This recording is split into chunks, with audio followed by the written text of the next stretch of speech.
Então, gente, boa tarde ou boa noite, ou bom dia. Quem sabe amanhã, as pessoas que estão hoje à noite começam a escutar, a ver amanhã de manhã. Nós vamos dar continuidade a esse livro aqui. Terminamos no 100 centímetros de leveza, mas agora vamos estar lendo e comentando e refletindo O Conflito e Paz, de Bert Hellinger. Então, estamos na página do livro físico, na página 16 dessa edição. E vamos começar com a ameaça do novo. O que é que o novo traz para nós, né? Ana, você gostaria de ler, então? Podemos começar. Sim. Ok. Obrigada pela oportunidade. Se alguém puder disponibilizar o livro, eu agradeço no grupo, porque eu estou procurando aqui e não estou achando. Certo, eu vou te mandar aqui, eu vou colocar novamente no grupo. Ótimo, obrigada. Maria, eu posso enviar? Sim, eu gostaria. Pronto, obrigada, Martinha. A ameaça do novo. Tudo que abala a tradição é sentido como ameaça, tanto pela consciência individual quanto pela consciência do grupo, se é que podemos diferenciar as duas. Pois, afinal de contas, toda consciência é a consciência de um grupo. O que é novo ameaça a coesão desse grupo e, consequentemente, a sobrevivência dele em sua forma atual. Pois, quando um grupo abre espaço ao novo, ele precisa reorganizar-se para não se dissolver. Muitas ideologias políticas desmoronaram depois de algum tempo, por não poder resistir duramente à percepção da realidade. O exemplo do comunismo. Isso, porém, só ocorreu depois de muitos anos que apontaram para o caráter ilusório dessas ideologias. Foram executadas em nome da sobrevivência desse grupo, ou condenados à morte de outras maneiras. Por exemplo, por formas decorrentes de aplicação dessas ideologias. Somente quando os grupos que apoiam as novas compreensões ficam suficientemente fortes para proteger seus integrantes contra a vontade de extermínio dos velhos grupos, que os seus adeptos se sentem seguros na própria vida. Quem se aventura cedo demais está ameaçado. O exemplo de muitos hereges e de outros dissidentes nos serve de advertência. Entretanto, os que crucificam hereges ou que queimam em praça pública, queimaram em praça pública, eram os maus por causa disso? Eles lutavam pela sobrevivência do grupo, portanto, pela sua vontade de extermínio estava a serviço dessa sobrevivência e agiam como uma boa consciência. A idealização do rejeitado.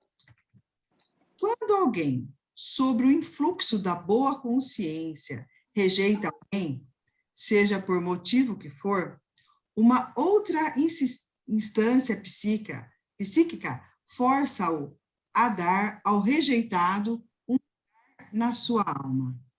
Isso se evidencia pelo fato de que ele passa a sentir em si algo que foi rejeitado do outro. Por exemplo, sua agressão. Porém, o alvo dessa agressão se desloca. Ela não se volta contra as pessoas rejeitadas, mas contra outras que, talvez indevidamente, estão associadas a ela. Quem rejeitou não percebe que seu impulso é idêntico ao do rejeitado. Apenas seu objetivo se deslocou. Contudo, de uma maneira estranha e compensadora, uma instância interior oculta leva essa boa consciência a aferir-se na própria arma e fracassar. Em seu estudo sobre as projeções, Freud fala também de um outro tipo de transferência, pela qual combatemos numa outra pessoa daquilo que rejeitamos e negamos em nós mesmos.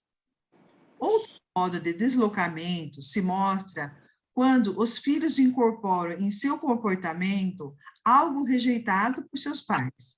É o que se percebe, muitas vezes, nos radicais de direita. Seu radicalismo pode representar uma homenagem ao pai, rejeitando ou desprezado pela mãe. Vemos isso também em muitos que combatem os radicais de direita. Eles o fazem com a mesma agressão e os mesmos meios, porém, igualmente com uma boa consciência. Acho que tem o microfone aberto, Maria. Quem tem... Eu não estou vendo aqui quem está com o microfone. Deixa eu dar uma passeadinha aqui. Já mutei. Já mudou? Tá. Ok. O campo. A imagem de campo nos permite entender melhor esses contextos. Rupert Sheldrake? Sheldrake. Robert Sheldrake. Ok, obrigada. Fala de um campo mental ou de uma mente ampliada que chamou de Stender Mid. Ele observou que a comunicação existe entre seres vivos, somente se explica quando admitimos a presença de um campo mental, em cujo interior esses seres se mantêm e se movem. Como poderia explicar-se de outra maneira se um animal encontra exatamente a planta de que precisa para aliviar um sintoma físico? Ou que um cão sabe quando seu dono está voltando para casa? Somente a admissão desse campo comum permite compreender também os fenômenos manifestados nas constelações familiares. Por exemplo, que os representantes de algum membro da família, quando colocados em seu espaço relacional, de repente passa a sentir como aquela pessoa que o representam, embora nada saibam a seu respeito. No interior do campo, cada um está em ressonância com todo. Ninguém e nada pode escapar. Até mesmo o passado e os mortos continuam... Desculpa. Até o passado e os mortos continuam neles presentes e atuantes. Por isso, todas as tentativas de excluir uma pessoa ou de livrar-se dela são fadadas ao fracasso. Pelo contrário, o que foi excluído, desprezado ou exterminado ganha mais poder nesse campo com as tentativas de exterminá-lo. Quanto mais se tenta eliminá-lo, tanto mais fortemente ele atua. O campo fica perturbado e a desordem, até que também é reprimido, seja reconhecido e receba o lugar que lhe cabe. Campo e consciência. Podemos compreender melhor os modos de atuação da consciência, levando em consideração a associação com os campos mentais. Então, fica patente que nos movemos em diferentes campos e, por essa razão, também temos diferentes consciências. As reações da consciência nos mostram como atua um determinado campo, quem é incluído por ele, quem e o que ele é excluído ou reprimido. Assim, o influxo da boa consciência polariza o campo, reconhecendo como pertencendo a ele apenas uma parte do campo, ou, em termos das relações humanas, uma parte da pessoa que o integram. Na linguagem da consciência, os que são admitidos são os bons. Mas, bom, no sentido da consciência, é apenas quem rejeita e exclui o diferente.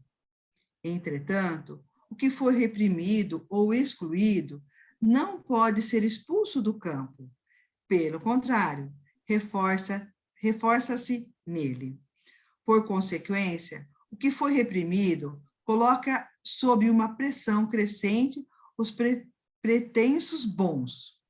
Isso se mostra pelo fato de que eles constantemente se defendem quanto o pretenso mal em sua alma e em seu entorno. Essa luta contra a sombra essa luta contra a sombra da sua luz, eles se consomem, até que se esgotem suas forças, e eles cedem lugar ao mal, ou sucumbem a ele. Nem respeitá-lo. Sem respeitar. Sentindo-se derrotados e com a má consciência. Qual é, portanto, o grande conflito? É o conflito entre a boa consciência e a má consciência. Daí nascem os conflitos mais implacáveis entre os grupos e dentro da própria alma. Continua, Maria? Você vai falar um pouquinho? Sim, vamos continuar, porque vamos terminar aqui no resumo, a gente dá uma paradinha aqui. Ótimo. Depois do resumo. Frederico, sobre o influxo da boa consciência e da irresistível necessidade de pertencer, nasce o movimento dotado de zelo cego. Ele desperta, por um lado, um sentimento exaltado de consciência, exaltado de inocência, boa consciência e vinculação ao próprio grupo, e volta-se cegamente contra outros. Esse movimento provoca uma disposição de morrer, associada a uma vontade de extermínio contra outros, que não são considerados pessoas. Eles são sacrificados anonimamente ao paróxido da exaltação, como alimento para o ídolo cego, e são assassinados em sua homenagem. É um delírio que dá força ao grande conflito insensato. Esse delírio, naturalmente, admite graus, mas o movimento básico é o mesmo. Nele, a individualidade se dissolve na coletividade anônima, e a boa consciência há um sentimento de superioridade em relação ao outro grupo. Esse é o movimento que conduz à exaltação, onde a verdade é diminuída ou mesmo abolida, assumindo traços delirantes. Quem se retira da multidão dos exaltados e volta à razão, não colabora mais com o grande conflito. Já não se deixa seduzir por ele, mas corre o perigo de voltar contra si aos exaltados, como se fosse um traidor, tornando-se vítima do conflito. E por que razão? Porque já não tem a boa consciência dos demais.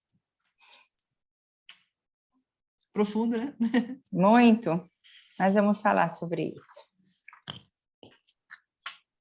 Então, vamos fazer o resumo para a gente poder comentar. Nesse resumo, ele coloca assim: os grandes conflitos começam na alma, sobre o influxo da boa consciência. A eles são sacrificados, muitas vezes, a própria vida e a de muitos outros. Portanto, eles se tornam algo sagrado para a alma, algo divino, ao qual, de bom grado, se oferece aos maiores e os mais extremos sacrifícios, mas apenas ao próprio Deus particular. É a serviço desse Deus que se travam os grandes conflitos, pois ele os inicia e recompensa. Como?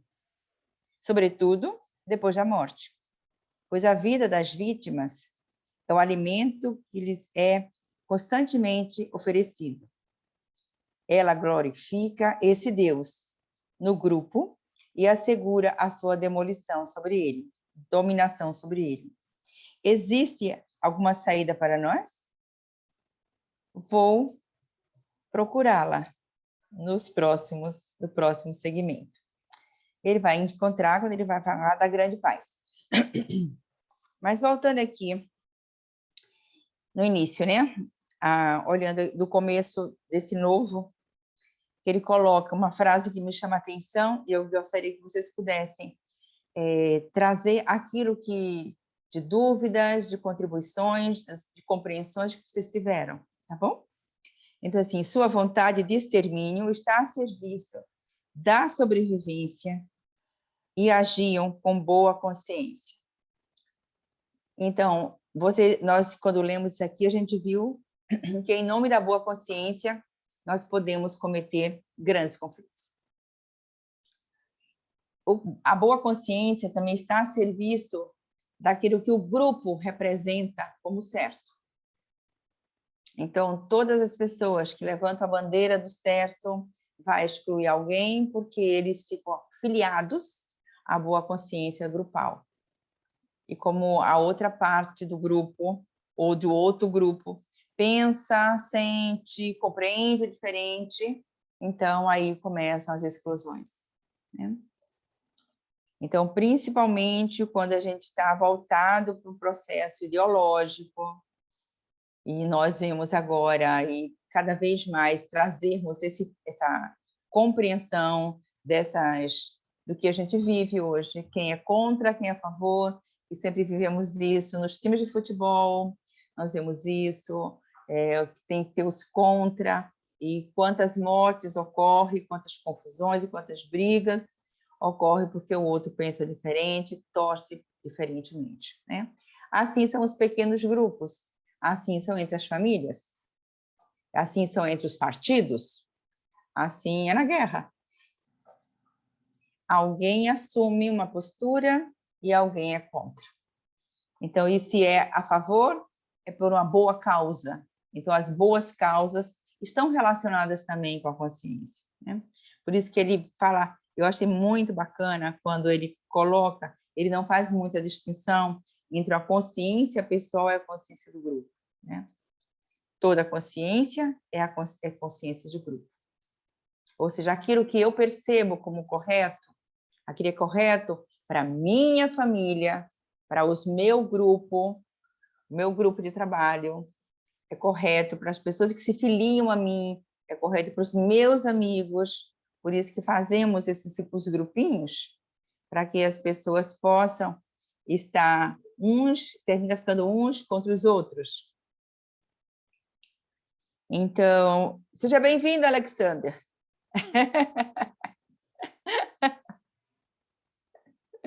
Muito bom ter você aqui também, muito bom. Então, quando fala assim, sobre a internalização do rejeitado, né? E nós tivemos muito isso nas nossas famílias, quando a gente tem algum parente, quando temos nossos ancestrais, alguém que foi excluído, e essa exclusão também ela perpassa por uma compensação. Até Lola está aqui, gente. Então, também tem outro cachorrinho do outro lado da Paulinha. Então, ele diz que somos amigos da constelação. É isso mesmo. Está dormindo. Sim, está dormindo agora, seu filhote.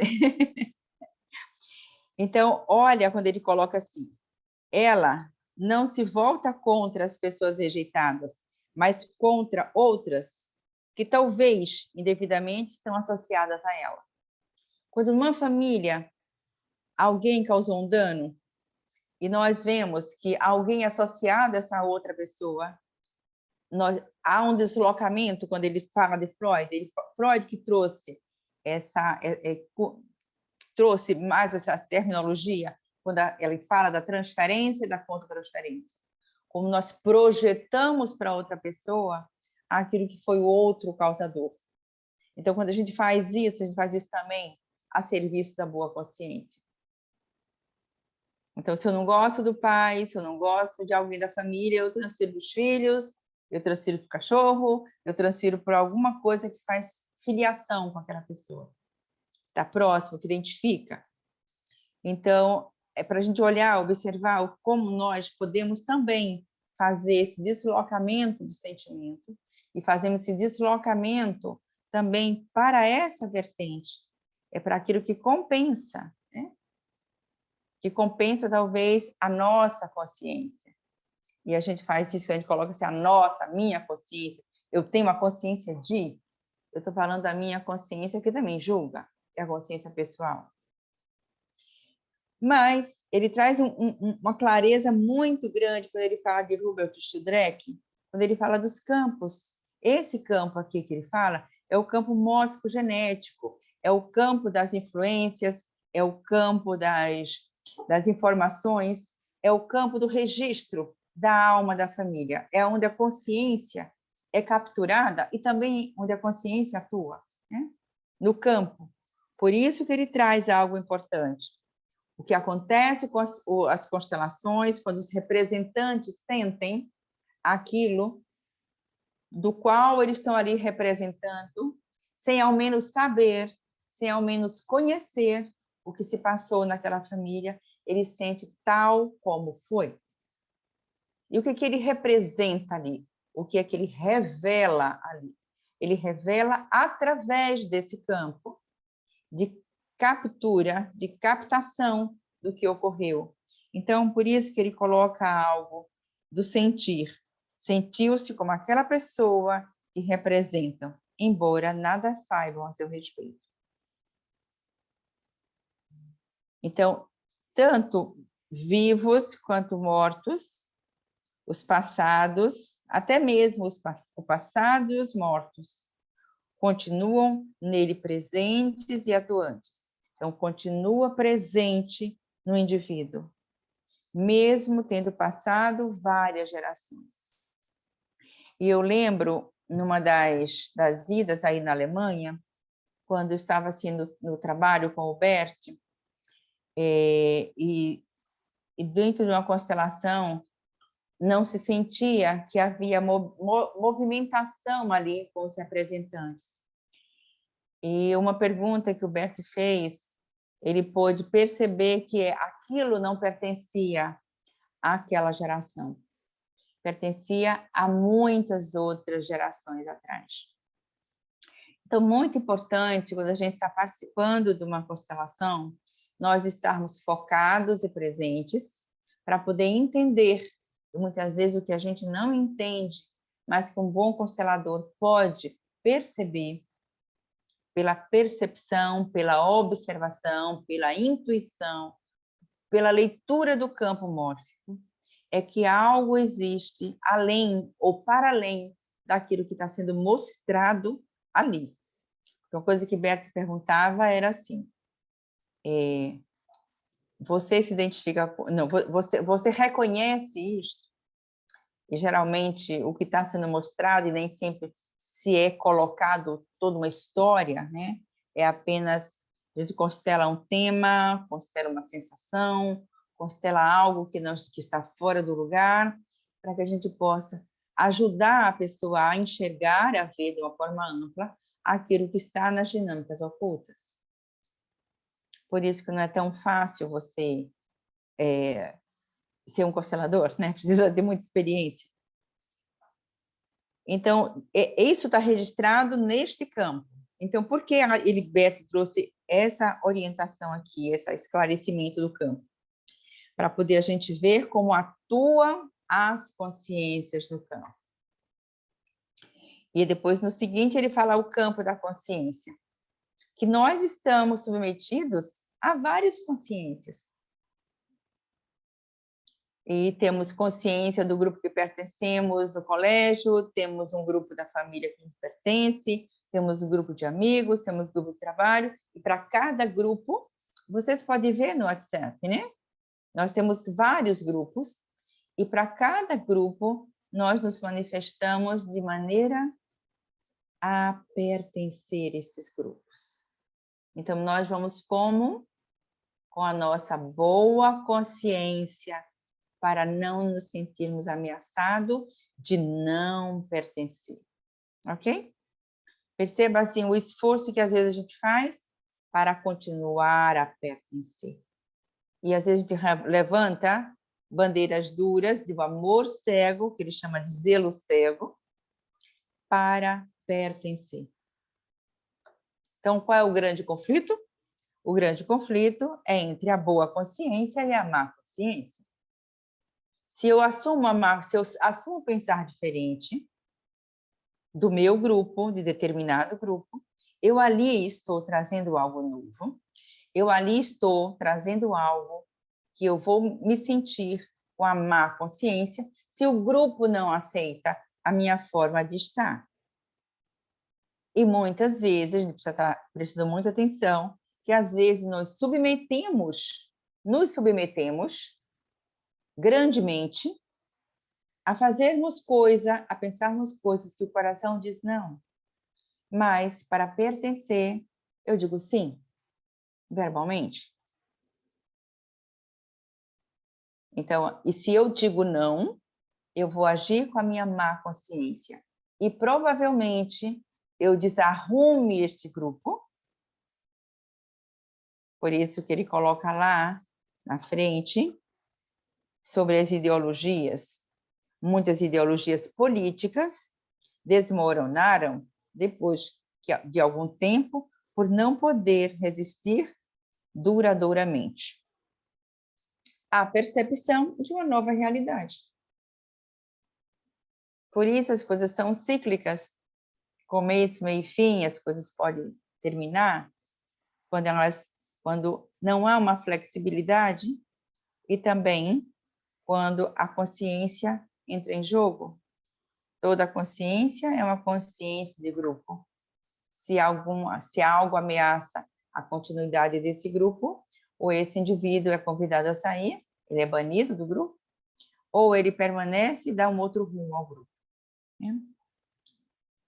Então, e sobre o delírio, ele fala algo maravilhoso, que assim, esse delírio que dá força ao grande conflito insensato.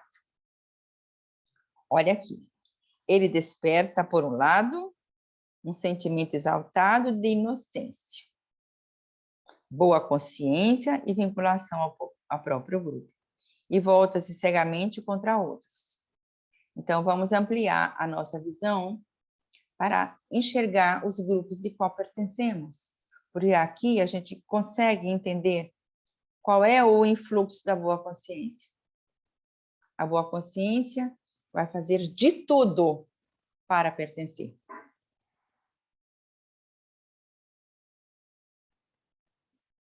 Quando eu digo sim, eu não faço aquilo porque na minha família não é bom, os valores da minha família, isso é dado pela boa consciência. Quando eu me desvirtuo disso, eu também estou correndo o risco de estar mais isolado. Uma coisa que eu escutei por Matias um tempo atrás, ele diz assim, Matias foi o tradutor por muitos anos de Humberto. Ele é alemão, mas cresceu no Brasil, um homem extraordinário, né?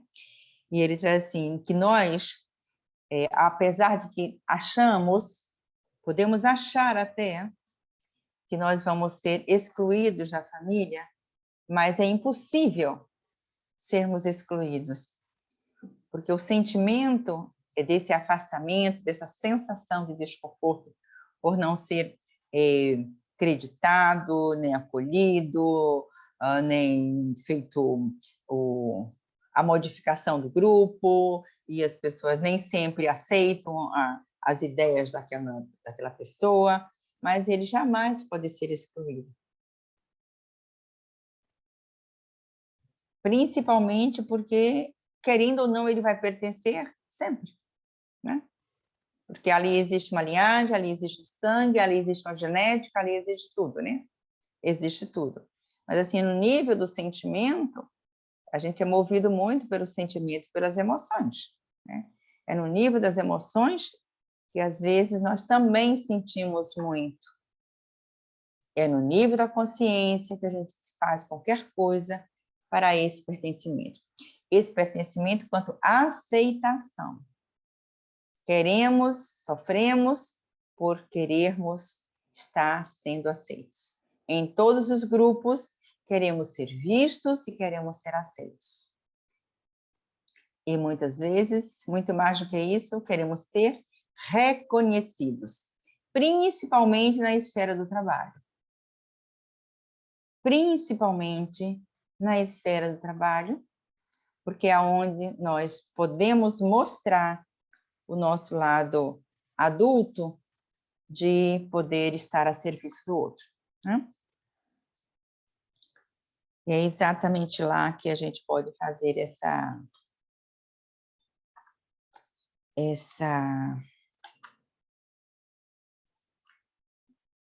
tomada de decisão, né? Então, agora eu gostaria de ler somente esse pedacinho aqui da Grande Paz. Podemos ler o amor e o intercâmbio. Quem gostaria de ler? Ou quem tem alguma dúvida daquilo que foi colocado já? Eu quero. Sim. Então, vamos. A grande paz, o amor. Além dos conflitos que nascem em grande número da boa consciência e da vontade de sobrevivência, existe também entre os seres humanos um movimento para aproximar-se dos semelhantes, um anseio de ligação com eles, a curiosidade e o desejo de melhor conhecimento mútuo. Esse movimento começa com o amor entre o homem e a mulher, quando provém de famílias diferentes. Por intermédio do novo casal, essas famílias se aproximam e formam um clã, em cujas fronteiras reina a paz. O intercâmbio. Outro caminho que leva diferentes famílias e grupos a se aproximarem, superando o temor recíproco, é o intercâmbio entre o dar e o tomar. Ele traz vantagens a ambos os lados, unindo-os mais intimamente entre si. Às vezes, esses grupos também se associam contra a ameaça de outros grupos, procurando assegurar em comum suas chances de sobrevivência. Quando necessitam de aliados num conflito, eles se associam contra um inimigo externo comum, intensificando assim o seu intercâmbio e a coesão mútua. Dessa maneira, a ameaça proveniente de um inimigo externo contribui para a paz interior. Segue? Segue somente a consciência. A consciência. Paralelamente, esse grupo desenvolve uma consciência comum, sob cujo influxo seus membros se distinguem daqueles que não lhes pertencem. Essa consciência faz com que se sintam melhores do que os outros e os depreciem. Tudo que está a serviço do próprio grupo e é exigido como condição para fazer parte dele é recompensado pela consciência com o sentimento de ser bom e de ser melhor.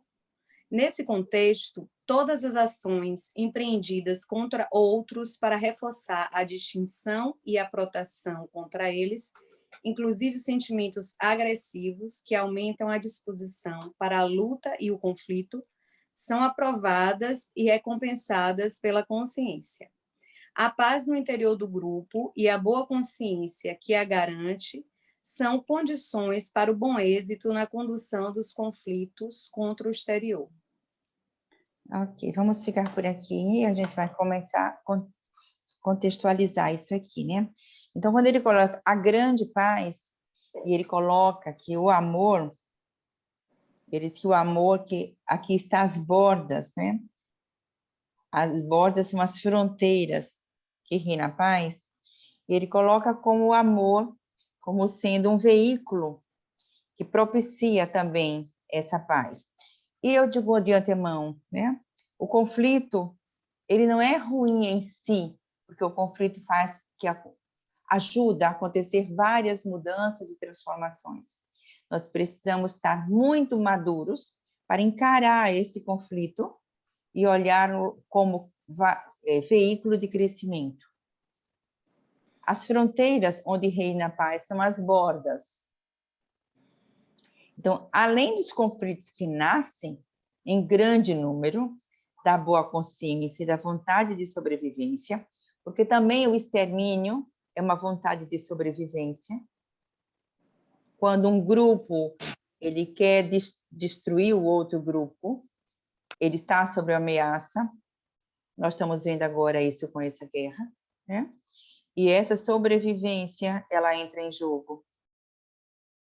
Existe também entre os seres humanos um movimento de aproximar-se dos semelhantes, um anseio de ligação com eles.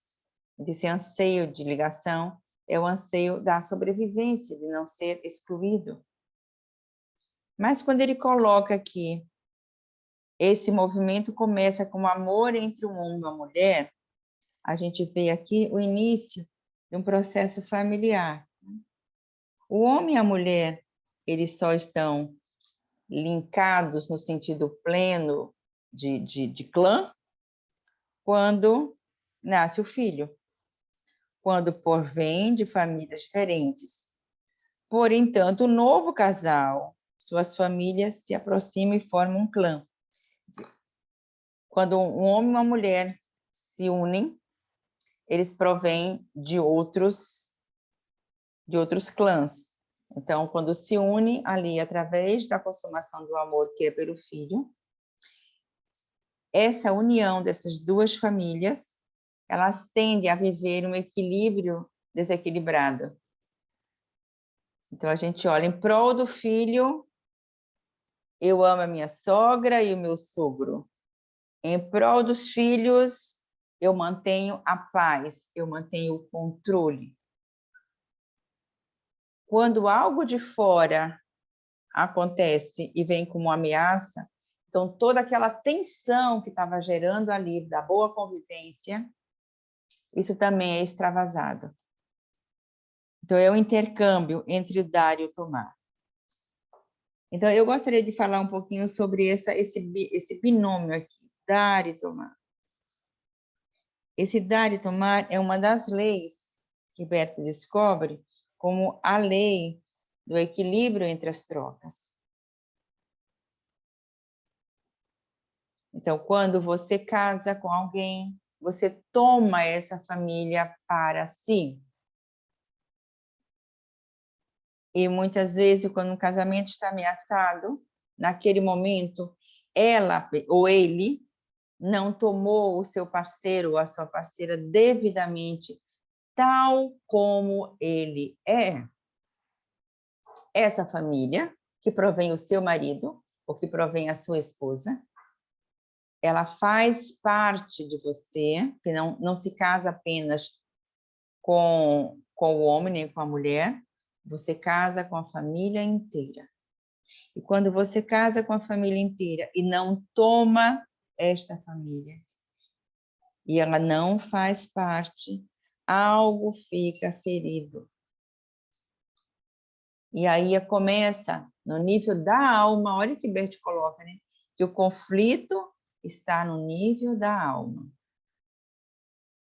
Às vezes não é dito na palavra, mas como se sente, isso é capturado por esse campo,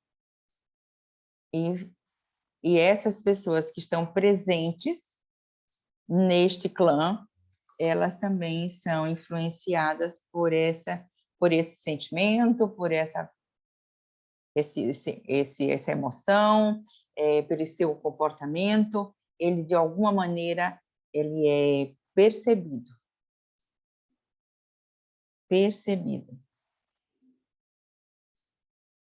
Então, assim, como podemos estar trazendo clareza, podemos estar percebendo as consequências das nossas ações e do nosso pensar. E é preciso que a gente fique atento a estar nesse processo de percepção. Quando é que eu me aproximo com a boa consciência? Como é que eu posso levar como é que eu estou na má consciência? E perceber esse deslocamento entre as consciências. Eu acho que isso é muito mais valioso do que você querer evitar qualquer conflito. Os conflitos sempre existirão porque somos pessoas diferentes. Olha aqui, os grandes conflitos começam na alma, sobre o influxo da boa consciência. Isso aqui é uma afirmação, isso não é pergunta.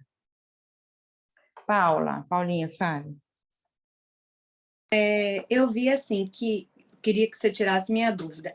A boa consciência, ela tá muito ligada ao grupo, né? Ao que a maioria entende como bom, não é Sim, isso? isso. E a má consciência é aquela pessoa que ela discorda, né? Ou discorda para romper, ou discorda para agregar o grupo, né?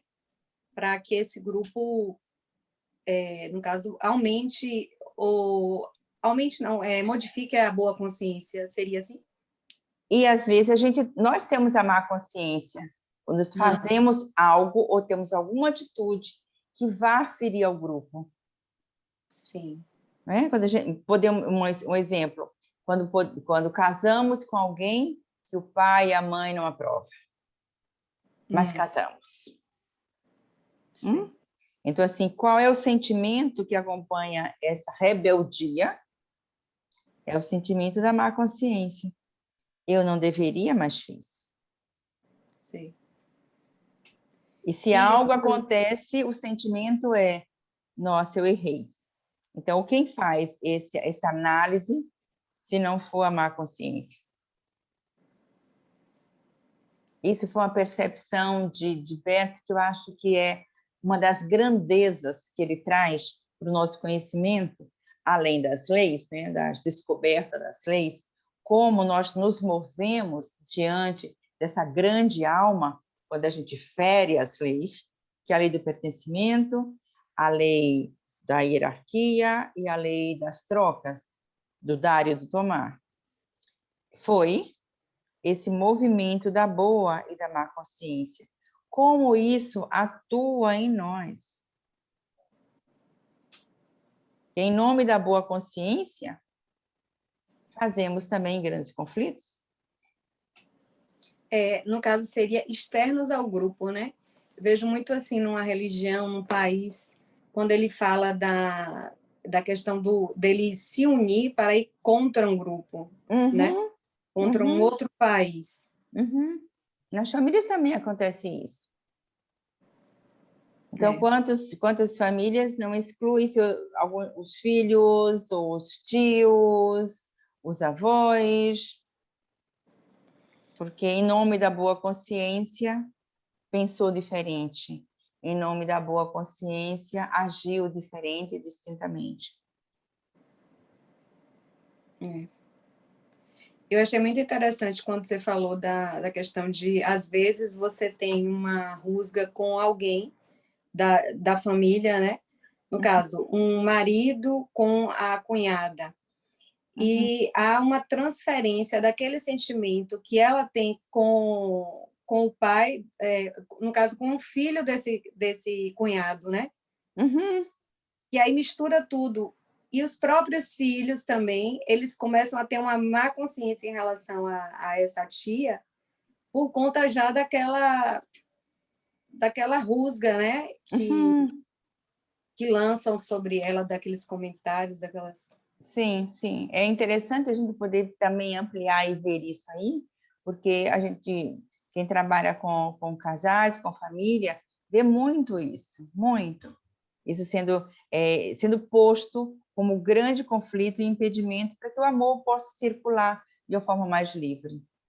E a grande questão é poder estar trazendo isso à tona, trazendo com a consciência, onde as pessoas possam estar vivenciando, compreendendo o conflito, mas também integrar-se dentro da paz. Porque parece que são um binômio, né? Quase que inseparável, conflito e paz. Quantas guerras religiosas houveram em nome da paz, em nome de Deus, né? Em nome de Deus, em nome das cruzadas, em nome... Eu mato, eu coloco na forca, eu queimo na fogueira. Então, muitas coisas sempre aconteceram e continuam acontecendo até hoje. Então, que a gente possa crescer com essa consciência, né? Com essa percepção ampliada, para que a gente não precise ver a vida de uma forma curta, simplesmente de causa e efeito, mas que a gente possa viver e ver a vida ampla, quando a gente vive a vida ampla e mensuramos as consequências, aí temos uma visão sistêmica. Que é a visão onde cabe todas as questões e precisa de amadurecimento para isso, né? Para que a gente não encontre e não fique voltada apenas para o extermínio. Se você não pensa igual a mim, então você está banido do meu grupo. E o que eu acho assim, mais fantástico é que ele fala que, mesmo aquele sendo excluído, ele faz parte do sistema.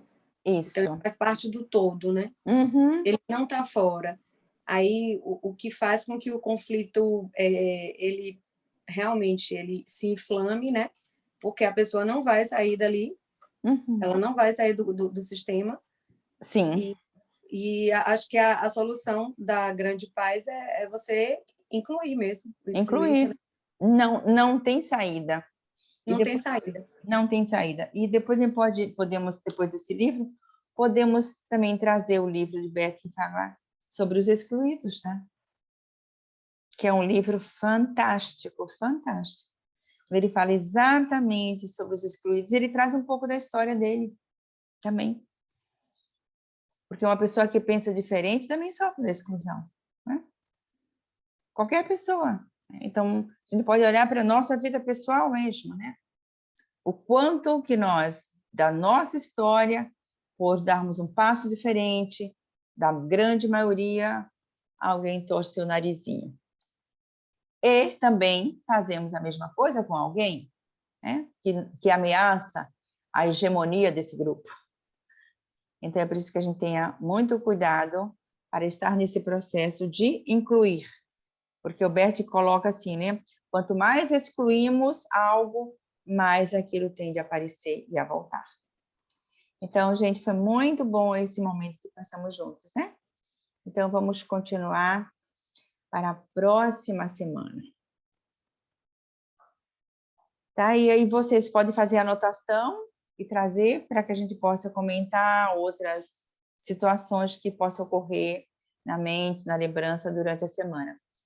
Lu, você está dando tchauzinho? Um beijo grande pela família estar presente. Paulinha também, Ana Paula, Marina, Aline, Dani, Daniela, Dani querida, Rosa. Então, todas as pessoas presentes, sejam sempre bem-vindas, tá bom? Então, um beijo enorme. Tudo de bom. Obrigada. Vou correndo para outro grupo. Tá. Beijinho. Tchau, gente.